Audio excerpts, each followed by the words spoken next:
wabarakatuh. Waalaikumsalam warahmatullahi wabarakatuh. Al-Fatihah.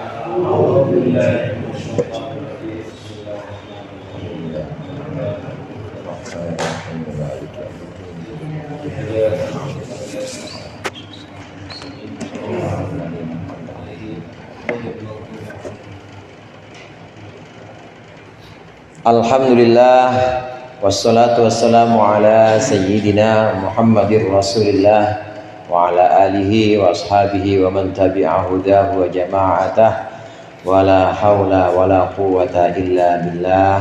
Amma ba'd, fa inna asdaqal hadithi kitabullah wa khairal hadyi hadyi Muhammadin sallallahu alaihi wasallam wa syarrul umuri muhdatsatuha wa kullu muhdatsatin bid'ah wa kullu bid'atin dhalalah.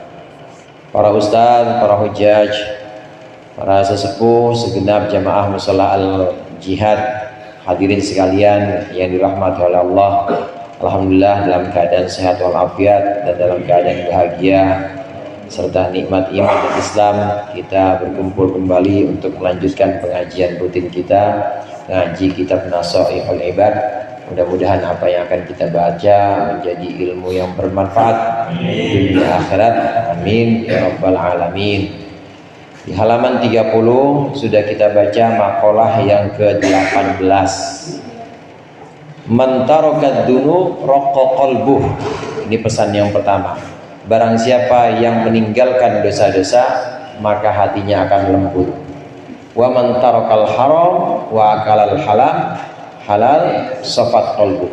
Barang siapa yang meninggalkan makanan minuman haram dan makan makanan dan minuman yang halal, maka pikirannya itu akan jernih. Kejernihan pikiran, hadirin, kejernihan pikiran ini bisa didapat dari makanan. Jadi awalnya makanan, benar-benar ini pesannya adalah awalnya makanan. Kalau makanan kita makan makanan yang haram, minuman-minuman yang haram, pasti kusut pikirannya dia. Boro-boro buat memikirkan tanda-tanda kekuasaan Allah, buat mikirin kesalahan diri aja, mikirin kesalahan diri, bahwa saya umur udah segini tapi masih belum sadar juga, masih banyak. Buat mikirin kesalahan diri aja nggak bisa, apalagi buat mikirin tanda-tanda kekuasaan Allah yang ada di alam semesta ini, nggak bakal bisa, karena kusut pikirannya. Kenapa kusut? Ya kebanyakan minum Manson. Masih ada Manson? Whisky. Kemarin saya waktu itu bir saya tawarin semua, bir peletok. Waktu acara sunatan kemarin ada bir peletok. Itu boleh, itu satu-satunya bir yang dihalalkan itu bir peletok. Nah ini yang nggak boleh, yang haram. Makanan juga begitu. Makanan cara mendapatkannya harus halal. Jangan caranya cara yang haram. Caranya dengan cara nipu, maling, korupsi, jangan. Orang yang nipu, maling, korupsi, walaupun ini yang dia makan substansinya atau zatnya yang halal, tapi kalau caranya haram, maka masuk ke dalam perut haram juga. Ini yang bikin pikirannya kusut. Kalau pikirannya kusut, ya nggak bakal bisa dia memikirkan tanda-tanda kekuasaan Allah, nggak akan bisa tafakur untuk memikirkan kelemahan diri, untuk berdamai dengan diri, apalagi berdamai dengan situasi yang lagi genting, misalnya berantem sama bini, kalah pasti. Ya orang kusut pikirannya.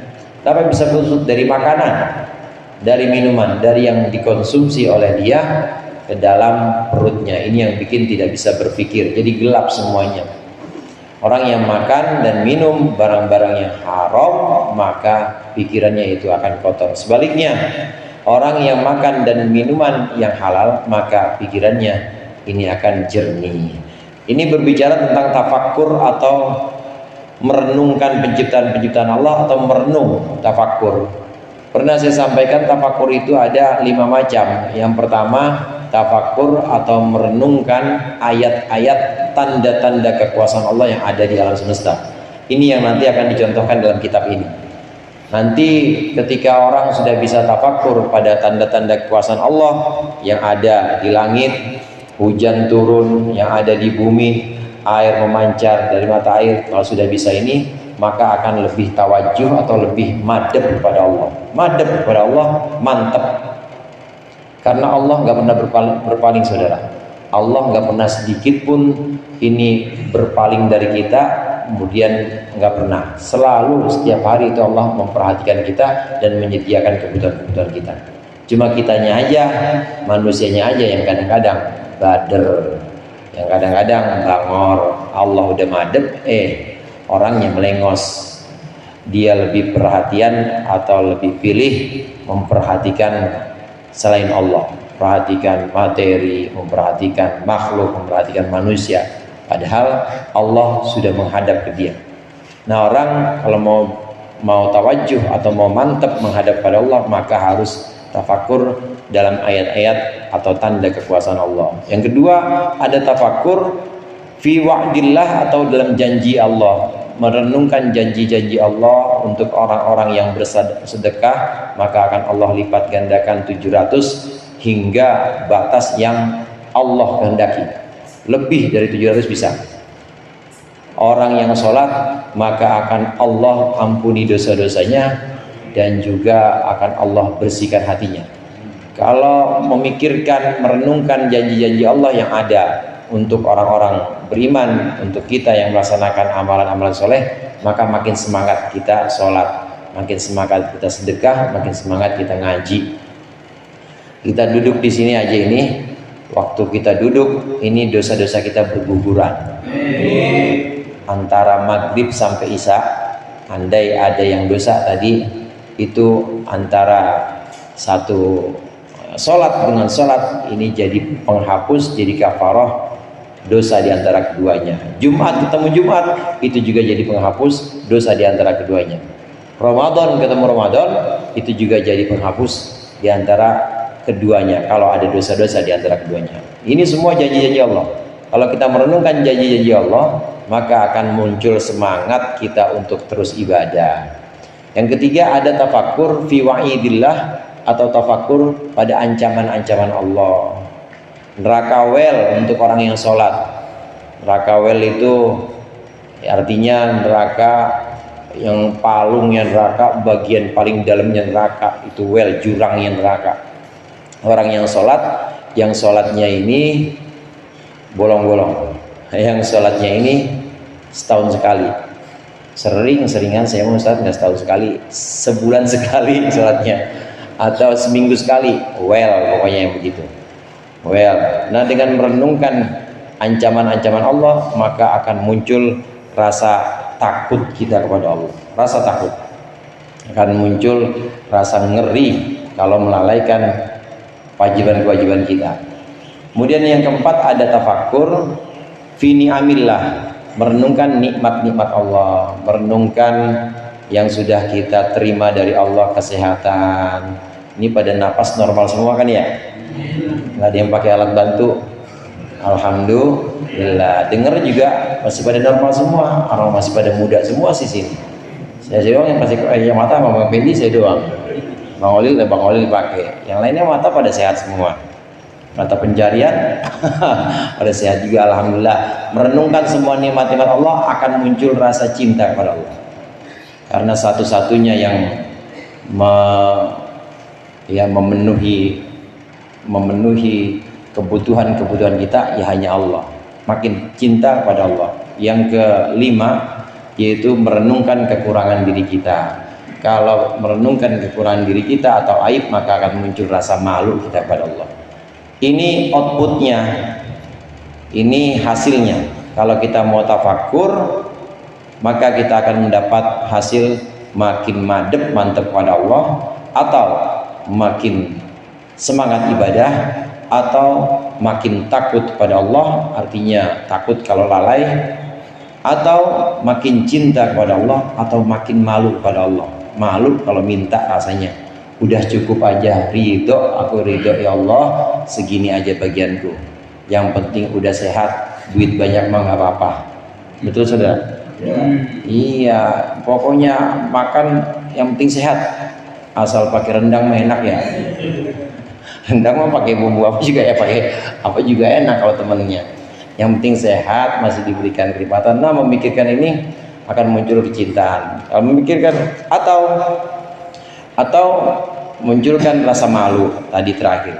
Nah, yang akan dibahas di kitab ini di halaman 30, tafakkur, merenungkan penciptaan Allah, tanda-tanda kekuasaan Allah yang ada di alam semesta. Kita baca di sini. Bismillahirrahmanirrahim. Qala al-muallifu rahimahullah wa nafa'ana bihi wa bi ulumihi fid dharain amin. Wa dzalika bi an ta'ammala bi fikrihi wa tadabbara bi aqlihi anna Allah khalaqahu min nutfatin.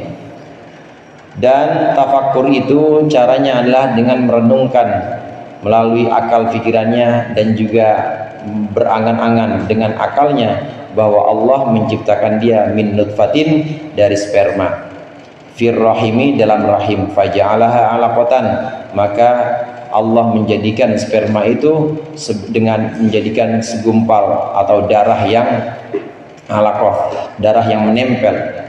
Tsumma mudghatan, kemudian jadikan daging yang seukuran kunyahan mulut. Tsumma khalaqa minha lahman, kemudian Allah ciptakan dari daging itu daging yang sudah berbentuk wa'adman dan juga tulang, wa'uruqan dan juga urat, wa'asoban dan otot, wasyaqqalaha sam'an wa basaran, kemudian setelah ada tulang, sudah ada otot, sudah ada lengkap daging, kemudian Allah belah, syaqqalaha sam'an, Allah belah untuk janin itu pendengaran, wa basaran dan penglihatan, wa a'dha'an dan anggota badan, tsumma sahalal khuruja, kemudian Allah mudahkan keluar lil janini untuk janin min batni ummihi dari perut ibunya. Fa alhamahul irtida'at thadyi, dan Allah mengilhamkan kepada si janin atau si bayi nyusu kepada tete ibunya. Wa ja'alahu fi awwalil amri bila asnanin, Allah jadikan bayi itu pada awal perkara atau awal kemunculannya bila asnanin tanpa gigi. Tsumma anbata, kemudian Allah tumbuhkan lahul asnana baginya gigi. Tsumma asqataha, lalu Allah gugurkan, wa azalaha, Allah hilangkan inda sab'i sinina, usia 7 tahun. Tsumma adha marratan, Allah kembalikan lagi ukhra pada kali yang lain. Wajarallahu ta'ala ahwal abdi mutaghayyiratan minas sigari ila min sigarin ila kibarin, dan Allah jadikan keadaan seorang hamba ini berubah dari kecil hingga dewasa atau besar. Wa min syababin ila haramin, dan dari muda hingga tua. Wa min sihatin ila saqamin, dari sehat hingga sakit. Wa ja'al abda kulla yaumin yanamu wa yastaqidu, dan Allah menjadikan setiap orang, setiap hamba setiap hari itu tidur dan juga bangun. Fakadzalika syu'uruhu wa alfaruhu, demikian juga rambut-rambutnya, kuku-kukunya.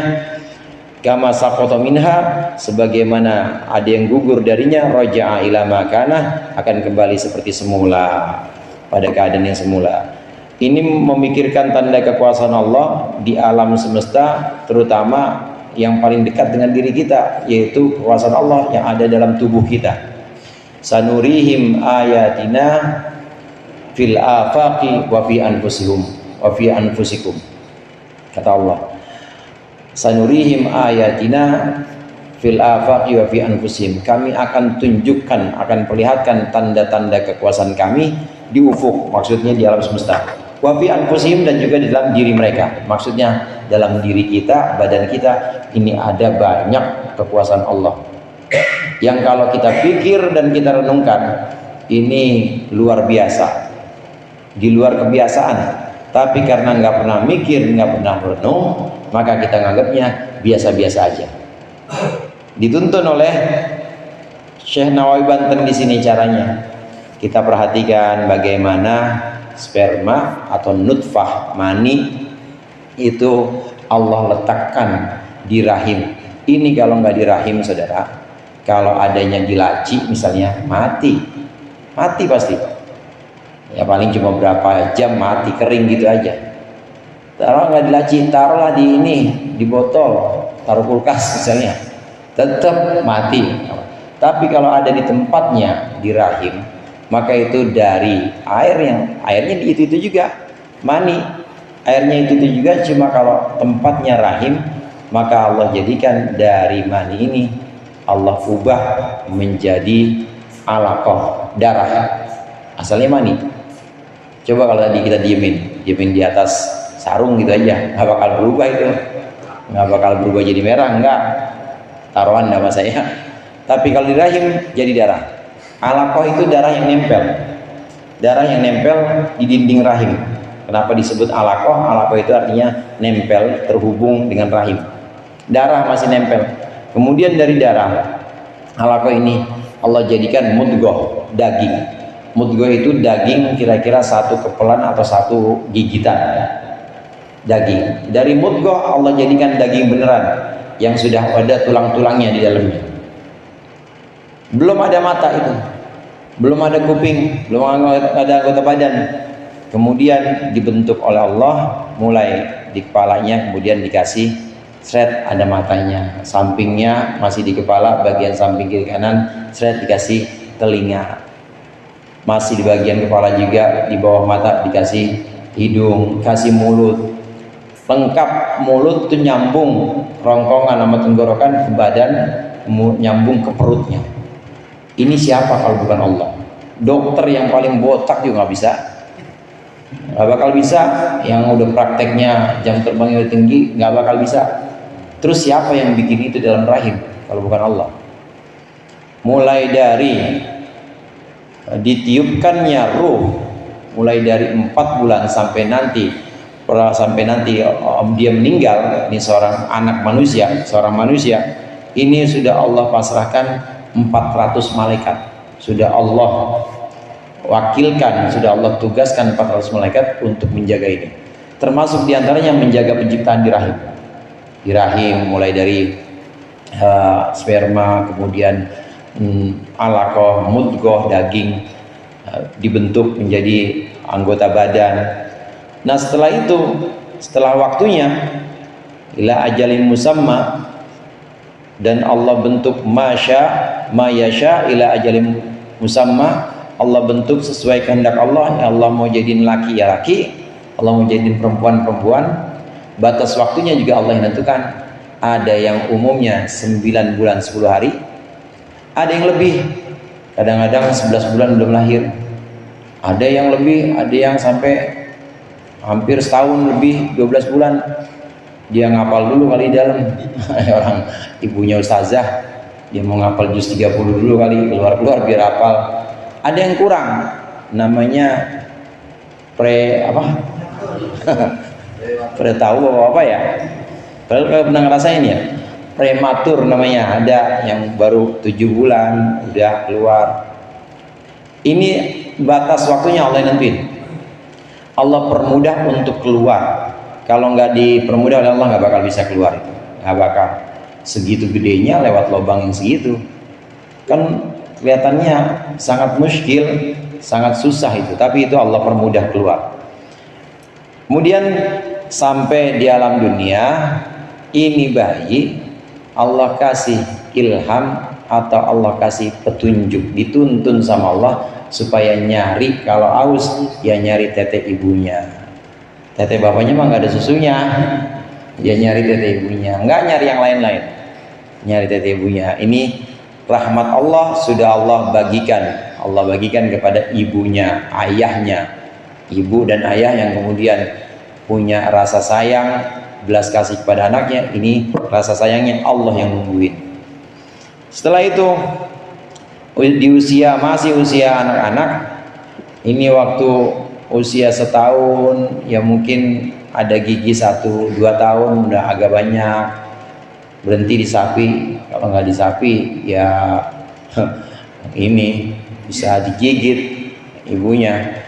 Terus usia 7 tahun kira-kira Allah tanggalkan giginya. Biasanya ada yang ompong tuh mulai gigi depan, nanti Allah tungguin yang namanya gigi tetap, terus begitu.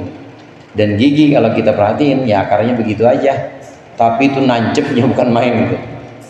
Padahal akarnya begitu aja, ya enggak nancep ke, kalau ini kan kalau cor-coran ketahuan ya, nancepnya kan ke semen, ke beton. Nah ini nancepnya ke daging, bisa segitu kuatnya tuh gigi, susah banget nyambutnya, mahal lagi. Kalau nyambut gigi berapa Bandung 1 gigi? 700, ada yang ada juga yang 100 cuma sakit kagak dibius, terserah dokternya itu mah. itu gigi ditumbuhkan. Belum lagi keadaan-keadaan yang lain selain gigi tadi, keadaan badan yang berubah dari kecil kemudian dewasa, yang tadinya nggak ada kumisnya mulai ada kumisnya, yang tadinya nggak ada jenggotnya mulai ada jenggotnya, terus lama kelamaan ya mulai putih, kumis putih, jenggot putih, rambut putih. Ini terus dijaga oleh para malaikat yang memang Allah utus, yang memang Allah tugaskan. Ini semuanya Allah yang atur, semuanya Allah yang atur, tanda-tanda kekuasaan Allah. Sampai kemudian diperhatikan keseharian kita setiap manusia, ya tidur bangun, tidur bangun. Ini bagian dari tanda-tanda kekuasaan Allah. Istirahatnya kita tidur, tidur itu kan ngecas. Mungkin orang bisa nggak makan nih, nggak makan 7 hari bisa, nggak makan 40 hari aja masih ada yang bisa, karena memang dalam tubuh manusia itu ada satu kemampuan untuk bertahan itu bisa. Tapi kalau nggak tidur, nggak usah banyak-banyak dah, nggak usah banyak-banyak, nggak tidur seminggu dah, yang tadinya kagak kelihatan bisa kelihatan. Yang tadi nggak kelihatan bisa kelihatan, pada muncul semua itu. Kadang diajak ngomong semuanya, sendal diajak ngomong, sejadah diajak ngomong, padahal dia ngelihat apa-apa itu tuh nggak tidur. Dan ini Allah jadikan tidur, bangun, tidur sebagai istirahat, bangun lagi lebih fit lagi, lebih kuat lagi tenaganya, kayak dicas. Nah, banyak lagi dalam tubuh kita ini kuku, rambut. Kuku dan rambut ini akarnya ada di mana? Kuku kalau kita lihat ini mana akarnya? Tapi kagak habis-habis. 2 Jumat potong lagi lah, tumbuh lagi. Kalau kita gini sini kagak ada apa-apanya. Nggak ada, coba perhatiin, nggak ada apa-apanya. Tapi nunggu aja nggak habis-habis itu. Kalau didiemin panjang itu bisa melingkar. Gitu ya, Jerome ya. Melingkar itu. Coba deh bawa, coba setahun aja melingkar. Kalau ada orang itu melingkar, apa namanya dulu, jenglot, kukunya tuh melingkar dia, numbuh terus dia, masih numbuh terus. Kuku, rambut juga begitu, akarnya yang nggak kelihatan tapi tumbuh terus. Makanannya dari mana? Ini tanda-tanda kekuasaan Allah yang ada dalam badan kita, sedemikian rapih, sedemikian teratur semuanya. Waktunya rontok ya rontok, tapi waktunya belum rontok, kalau dicukur ya bakal tumbuh lagi. Badan juga begitu, waktunya istirahat ya istirahat, tapi waktunya bangun pasti bangun dan dalam keadaan fit lagi, terus begitu.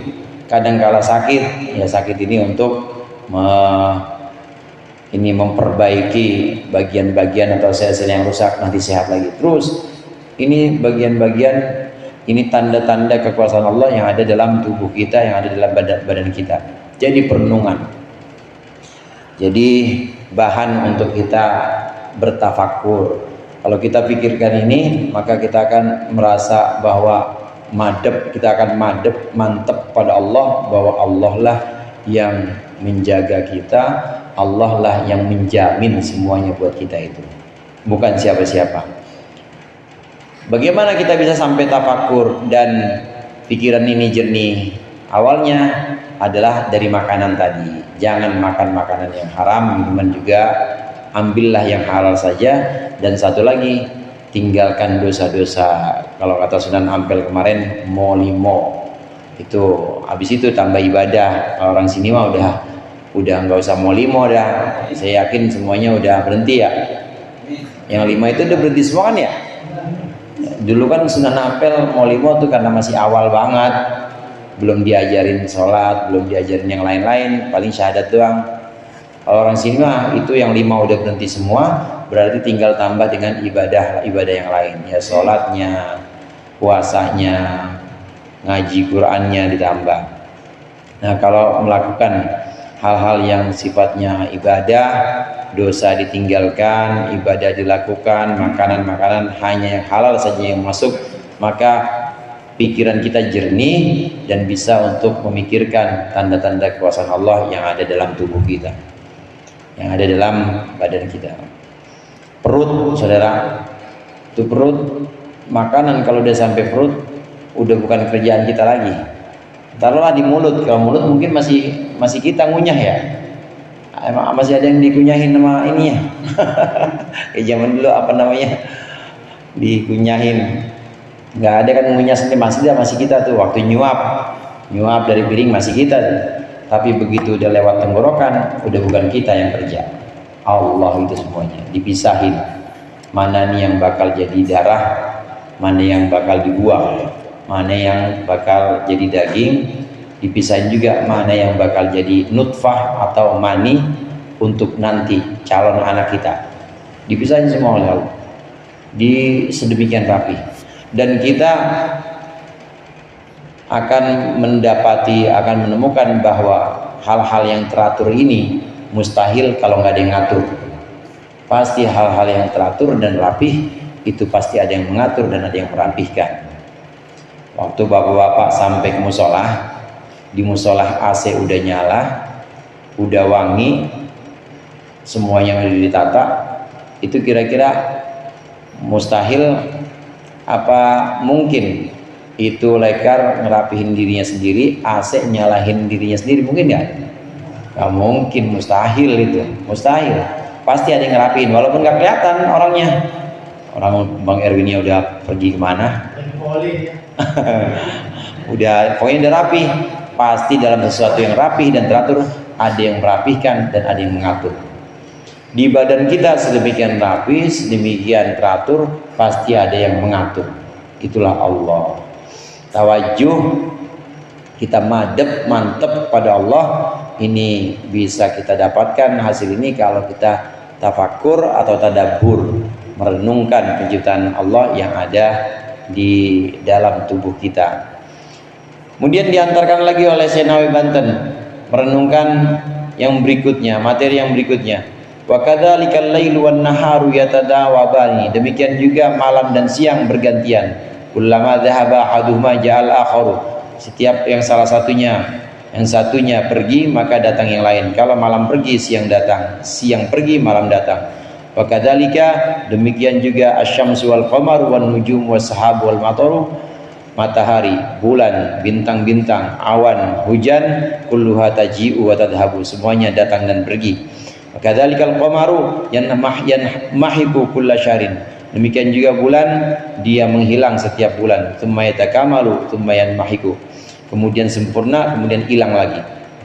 Wa kadzalikal kusufu lisyamsi, demikian juga gerhana matahari, wal qamari, dan juga gerhana bulan. Haitsu yadhhabu dhaw'u minha, saat hilangnya cahaya dari bulan dan matahari. Tsumma ya'udu, kemudian kembali lagi ada. Ini tanda kekuasaan Allah yang ada di langit, kita lihat. Ada bintang, matahari, bulan, awan yang bawa air hujan. Kalau memang sudah Allah kehendaki turun di Pesanggerahan, turun. Tapi kalau enggak, lewat aja, mendung aja. Ini Allah yang ngatur. Dan ada malaikatnya itu, saudara. Ada malaikatnya, udah ditugasin sama Allah yang bawa itu awan. Matahari, bulan, malam, siang, ini semua bergantian. Matahari Allah ciptakan, dan juga bulan ini Allah ciptakan pada posisinya masing-masing dan teratur. Kalau di bulan-bulan seperti sekarang ini nih, bulan apa nih? Bulan Januari ya. Nah, kalau di bulan-bulan Januari ini matahari lagi ada di sebelah selatan. Bapak-bapak perhatiin ya, ada di selatan. Ini barat sana ya, di selatan. Ada di selatan, tetap dari timur ke barat, tetap timur barat tetap, tapi dia ke selatan, lagi selatan di bulan-bulan Januari. Ntar di bulan-bulan Maret, April ini udah ada di utara. Jadi kalau kita punya rumah atau bangunan kebetulan nggak ada sampingnya, nggak ada gedung, nggak ada bangunan yang lain, itu bisa kelihatan. Ini kalau kita ada di sini, ini rumah kita nih misalnya. Kalau ada di bulan Januari, ini pasti matahari terang nih, agak panas di sini. Tapi nanti kalau bulan-bulan Maret dia ada di sini. Di sini nggak kena panas. Di sini adem, nggak kena panas. Dipindah. Jadi timurnya betul dari timur barat, tapi dia pindah. Timurnya kena sini, nanti bulan-bulan Maret sebelah sini. Dan itu teratur. Setiap tahun begitu. Itu kalau nggak ada yang ngatur nggak mungkin. Ada yang ngatur itu. Matahari tempatnya masing-masing. Bulan juga begitu. Yang kita tahu, wasyamsu tajri li mustaqarrin liha, dzalika taqdirul azizil alim. Itu matahari sudah berputar atau berjalan pada tempatnya masing-masing. Wal qamara qaddarnahu manazila hatta ada kal urjunil qadim. Bulan itu juga ada manazil atau ada tempatnya masing-masing. Tempatnya bulan itu saudara, untuk yang akhirnya untuk penghitungan bulan Qamariyah atau bulan Hijriyah. Bulan itu dia datang dan pergi selama 28 hari. Jadi dalam 28 hari itu kelihatan. Hari pertama dia kelihatan set begitu aja, itu yang namanya hilal. Hari pertama. Nanti hari kedua rada terang lagi. Hari ketiga lebih terang, hari keempat terus sampai puncaknya hari atau malam ke-15. Ini yang namanya badar atau purnama. Nah, saat purnama balik lagi, mulai hilang lagi cahayanya dikit. Hari ke-16, hari ke-17 hilang lagi, hari ke-18 hilang lagi, terus hari ke-28 itu biasanya udah seret, udah kecil gitu doang. Nah, hari ke-29 udah nggak kelihatan. Hari ke-29 pasti nggak kelihatan. Nanti balik gitu lagi. Kalau memang udah kelihatan, maka kelihatanlah bulan baru. Itu yang kadang buat penetapan satu Syawal atau satu Ramadan atau satu bulan-bulan Qamariyah yang lain. Di hari kedua, malam ke-29 udah nggak kelihatan. Nanti baru kelihatan lagi malam ke-1 lagi, atau boleh juga malam ke-30 anggapnya kalau memang nggak kelihatan besokannya. Dan tempat ini teratur begitu terus. Kalau nggak ada yang ngatur, nggak mungkin, pasti ada yang ngatur. Bulan seperti itu. Gerhana juga begitu. Sholat gerhana udah pernah kita ya waktu itu ya. Gerhana bulan, ya gerhana ketika cahaya, kalau gerhana bulan ketika cahaya matahari ini tertutup oleh bumi, yang harusnya saat purnama itu harusnya mantul ke bulan, tapi ketutupan bumi. Jadi adanya di bulan itu kelihatannya hilang sementara, ya kira-kira 1 jam dah, 1 jam lebih itu hilang. Ini gerhana bulan. Kalau gerhana matahari yang harusnya kelihatan, ini ketutupan sama bulan. Yang harusnya kita jelas ngeliat matahari, tahu-tahu bulan ada muterin bumi kita, nutupin bumi, maka kelihatan mataharinya itu agak hilang sekitar 1 jam atau lebih hilang, tapi begitu muncul lagi. Gerhana ini teratur semuanya. Kejadian-kejadian alam semesta ini adalah tanda-tanda kekuasaan Allah yang perlu kita renungkan. Rapih, benar-benar rapih itu Allah menciptakan. Dan yang bisa kita akses itu yang bisa kita lihat, belum lagi yang tidak bisa kita akses. Itu baru yang ada di tata surya kita, saudara. Baru yang ada di tata surya kita, yaitu bintangnya namanya matahari, bintangnya, kemudian planet-planetnya ada 8, ada planet Merkurius, terus udah Pluto aja, ntar belakangan Pluto. Udah ada Merkurius, Venus, Bumi. Habis Bumi ada Mars, Jupiter yang paling gede itu. Ya. Ada Jupiter, Uranus, Saturnus, Pluto katanya bukan planet udah. Kalau zaman Bapak Nunung iya dulu planet. Sekarang udah bukan. Bukan karena dia memotong orbit planet lain. Kalau dalam ilmu sains itu, pengetahuan alam, planet itu pasti punya orbit sendiri. Jadi kalau ini matahari, Bapak, ini misalnya matahari gitu ya, matahari, dia harusnya punya circle-nya sendiri. Nah, Pluto ini ternyata dia kadang dia punya selama beberapa waktu, berapa abad waktu dia punya orbit sendiri, tapi ternyata ketika diperhatikan dia motong orbit planet lain.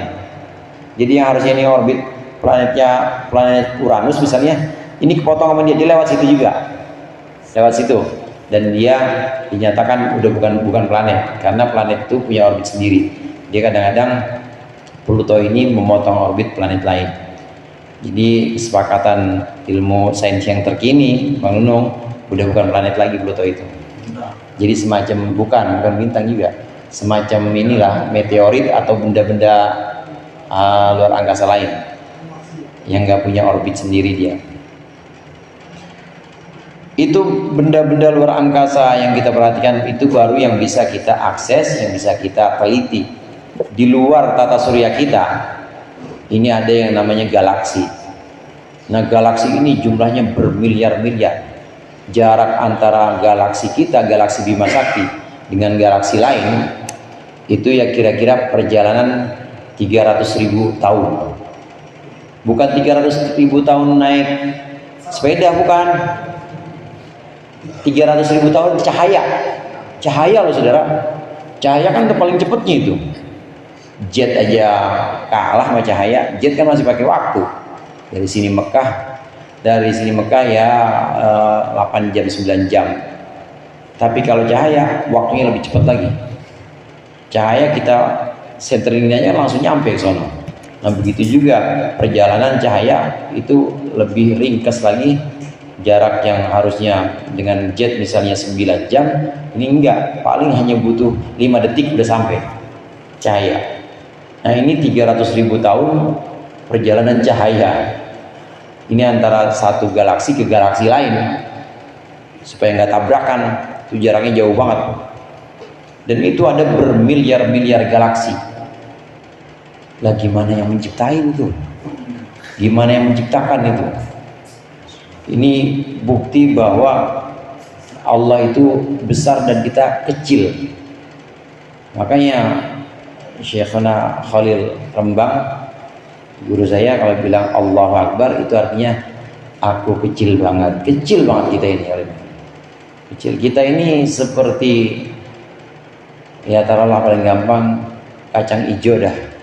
Kita ini seperti kacang hijau yang ada, kita ini seperti manusia yang ada di kacang hijau segitu. Nah, sedangkan yang lainnya ini seluruhnya ada alam semesta.